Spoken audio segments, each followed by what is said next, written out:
create a big sell-off. I think you get a risk-off trade in both the equity markets as well as the crypto markets. And again, the idea is we already got a stronger than expected jobs number. If you couple that with higher inflation again, the markets are going to say, "Oh my goodness, the Fed has to do 75 basis points in September." And who knows if they can even stop going into the midterm elections at that rate. Right. So I would be very surprised if that happened.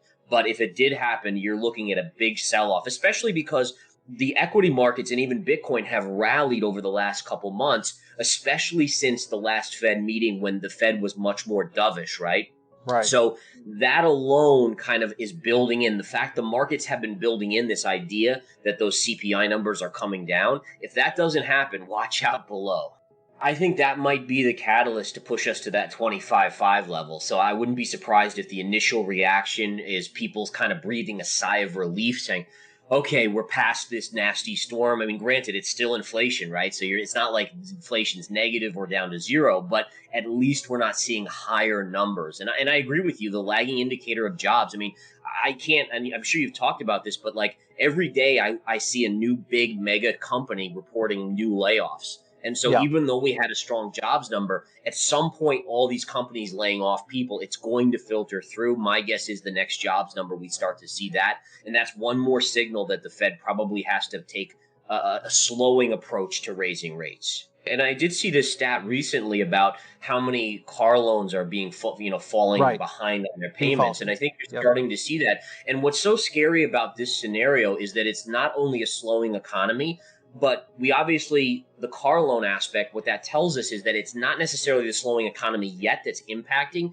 it's inflation. So you throw a slowing economy, like people losing jobs with inflation, and the Yep. idea is that, I mean, you're going to see a lot of defaults out there. No, I'm still in that same camp. I mean, in the very minimum, I think 25.5, I still have about an 80% probability that we'll get to that level. And if we just take a look at the chart, you can see we've just been meandering in this beautiful kind of Yep. consolidation phase, right? So it is a bearish channel. I mean, let's be clear on that, but that doesn't mean we can't go up a little bit. And if you look now, the high end of the channel is crossing right at that pink trend line, which is actually that 25.5 pivot low from the Terra Luna collapse. So it makes a Right. lot of sense to me that we should see one more push up right into that level. And then the question is, can it break that? And that's going to be the tougher scenario for Bitcoin to get through that 25.5. And then if we, again, and I think we'll look at Ethereum in a little bit, but Ethereum, like you said, is bouncing around this level of resistance. But I do think there's a chance that you could get up to that next one right around 2000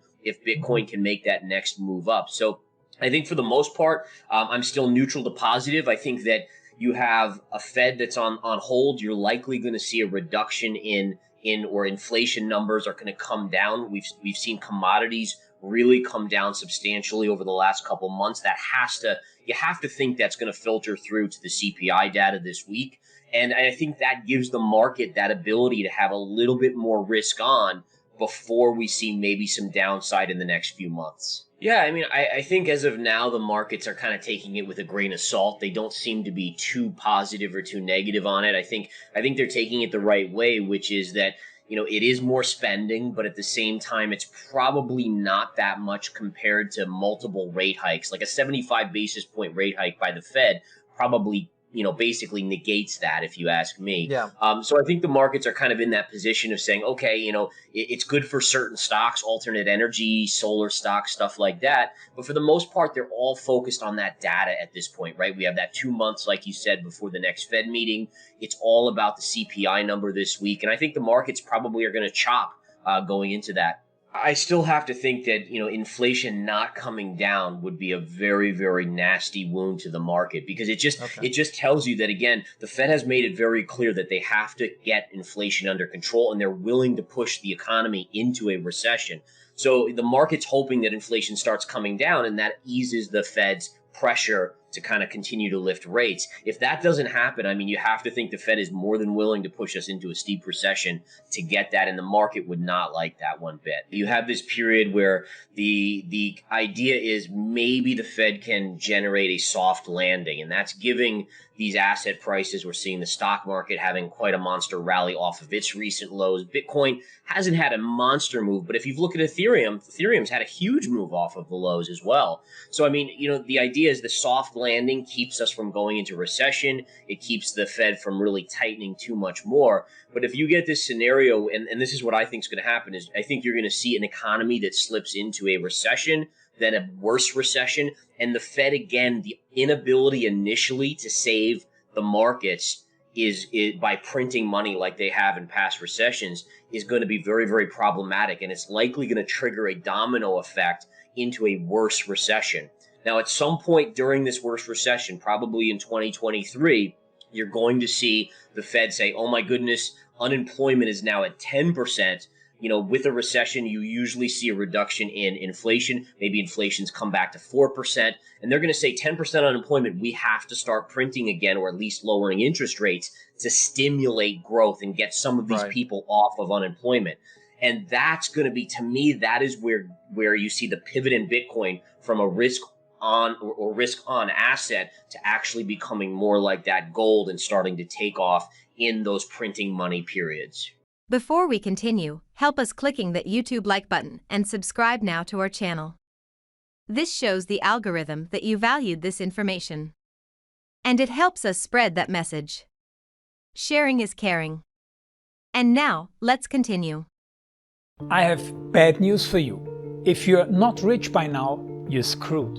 And if you're in debt, you're even double screwed. How so, you might wonder?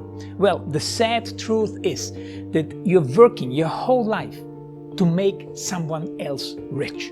The mega corporations, the banks, the politicians, everyone is getting richer. They get your money. And what is even worse, they get your time, they get your life. You are not even in a rat race. You're in a financial prison. But what could a solution for you look like? Honestly, I don't know, but I know what a solution for me would look like. It's very simple. I use whatever money I have and I multiply it with 1,000. This could make my life much easier and probably yours as well. If you have $1,000 available and multiply this with 1,000, I believe that this could solve some financial issue for the one or the other. Of course, if you're ugly, you would have to multiply it with much more than 1,000. My name is Markus Dahn, and this is what I decided to do. I decided to 1000x my money. This is not a joke. I know what you may be thinking. What is this guy talking about? How should this work? This is not possible. Well, I made a detailed video where I laid out my plan. And some clever folks might even want to look at this plan and copy it and do exactly what I do. This is just a little hint on the side. You have two options. You leave, you forget what you have seen. You do whatever you're doing and you hope that somehow you get some other results. Good luck with that. Or you click the link below the video. You enter your email address because I'm not showing this to everybody. You at least watch my video on how I plan to 1000x my money. The choice is yours. Make the right choice. Join me. See what a different future you could have.